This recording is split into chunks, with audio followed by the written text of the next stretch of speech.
Salut, on arrive à la dernière étape de la lettre. Mais attention, c'est une étape cruciale, la conclusion.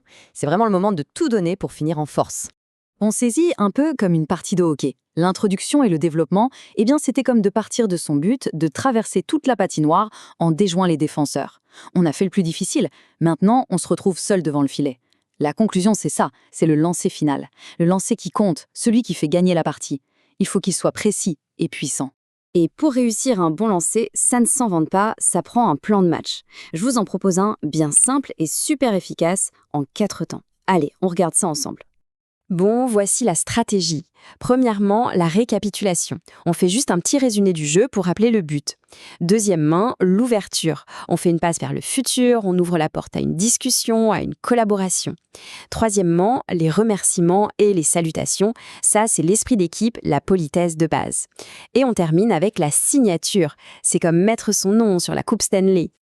Ok, la théorie, c'est bien beau, mais pour voir comment ce plan de match fonctionne pour de vrai, rien de mieux qu'une reprise instantanée.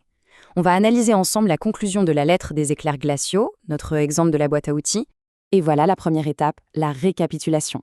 On voit tout de suite que c'est bref, c'est direct. En une seule phrase, l'objectif principal de la lettre est rappelé. On veut du soutien pour le projet. C'est un rappel efficace qui remet tout le monde dans le match. On enchaîne avec le deuxième temps, la passe vers l'avenir qu'on appelle l'ouverture. Ici, on ne ferme pas la porte, au contraire, on invite la personne à rejoindre l'équipe, à devenir un partenaire. C'est une belle invitation qui montre qu'on pense à long terme. Et maintenant, l'esprit d'équipe. Les remerciements et les salutations, c'est absolument essentiel. Ça montre du respect, du professionnalisme. Même quand on demande quelque chose, la politesse, c'est toujours gagnant. Une formule toute simple comme « cordialement », c'est parfait et ça montre qu'on est disponible pour la suite. Et le geste final, la signature, le nom, la fonction, c'est ce qui rend le tout officiel. C'est le but, on confirme qui est derrière cette demande, qui vient de marquer. Parfait, le plan de match est clair. On a analysé la reprise, maintenant il ne reste plus qu'à sauter sur la glace et à préparer son propre lancer. C'est à notre tour ? Alors, pour être bien certain, on récapitule les 4 points clés pour une conclusion qui marque.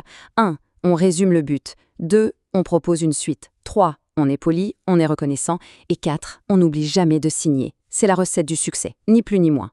Voilà, tous les outils sont là pour rédiger une conclusion vraiment percutante. Alors, à vos crayons, ou devrais-je dire, à vos bâtons. C'est le moment de faire son lancer gagnant. Bonne écriture!